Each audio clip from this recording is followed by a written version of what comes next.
கடன்பட்டார் நெஞ்சம் போல கலங்கினான் இலங்கை வேந்தன் என்று கம்பராமாயணத்தில் ராவணன் போர்க்களத்தில் ராமபாணத்தைக் கண்டு அஞ்சி நடுங்கிய நிலையை கடன் வாங்கியவர் அதை திருப்பிக் கொடுக்க முடியாமல் தவிக்கும் மனநிலையோடு ஒப்பிட்டு கூறியுள்ளார்.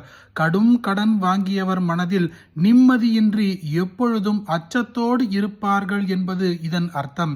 அப்படிப்பட்ட கடுமையான கடன்களை கூட 7 நாட்களில் தீர்க்கவல்ல இந்த வாராகி மந்திரத்தை ஒரு முறை கேளுங்கள். ஓம் தியானம் தாரே தாரிணி தேவி விஸ்வஜனனி பிரௌಢ பிரதாபான்விதே தாரே திக்ஷு விபக்ஷ யக்ஷதளினி வாசாச்சலா வாருணி லக்ஷ்மீகாரிணி கீர்த்திதாரிணி மகா சௌபாக்யசந்தாயினி ரூபம் தேஹி யசஸ்ச சததம் வஸ்யம் ஜகத்யாவ்ருதம். அத ஸ்தோத்ரம் அஸ்வாரூಢே ரக்தவர்ணே ஸ்மித சௌம்யமுகாம்புஜே ராஜ்யஸ்திரீ சர்வஜந்தூனாம் வசீகரணநாயிகே வசீகரணகார்யார்த்தம் புரா தேவேன நிர்மிதம்.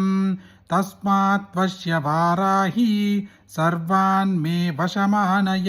யதா ராஜா மகாஜ்ஞானம் வஸ்திரம் தான்யம் மகாவசு மஹ்யம் ததாதி வாராஹி யதா த்வம் வசமானய.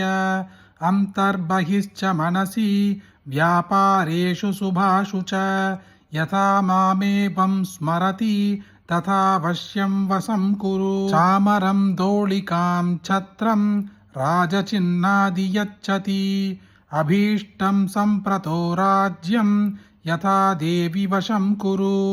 मन्मथस्मरणाद्रामा रतिर्यातु मया सह स्त्रीरत्नेषु महत्प्रेम तथा जनय कामदे. मृगपक्ष्यादयाः सर्वे मां दृष्ट्वा प्रेममोहिताः अनुगच्छति मामेव तत्प्रसादात् दयां कुरु.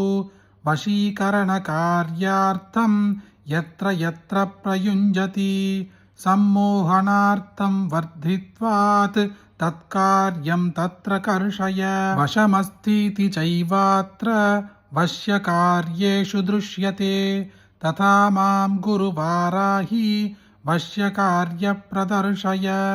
वशीकरणबाणास्त्रं भक्त्या भक्तिनिवारणं तस्मात् वश्य वाराहि जगत्सर्वं वशं कुरु. वश्यस्तोत्रमिदं देव्या त्रिसन्ध्यं यः पठेन्नरः अभीष्टं प्राप्नुयात् भक्तो रमां राज्यं यथा विवह इति अथर्वशिकायां वश्यवाराही ஸ்தோத்திரம் சம்பூர்ணம். அதர்வண வேதத்தில் வாராகி தேவியை வசியம் செய்வதற்காக சொல்லிய மந்திரம் இது.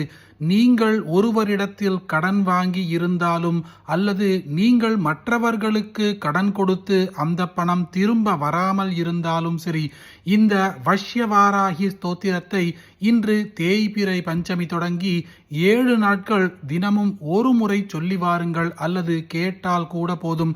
உங்கள் கடன் பிரச்சனை 7 நாட்களில் தீர்ந்துவிடும். அப்படிப்பட்ட சக்தி வாய்ந்த இந்த ஸ்தோத்திரத்தை உங்களுக்கு தெரிஞ்ச எல்லாருக்கும் கட்டாயம் பகிருங்க.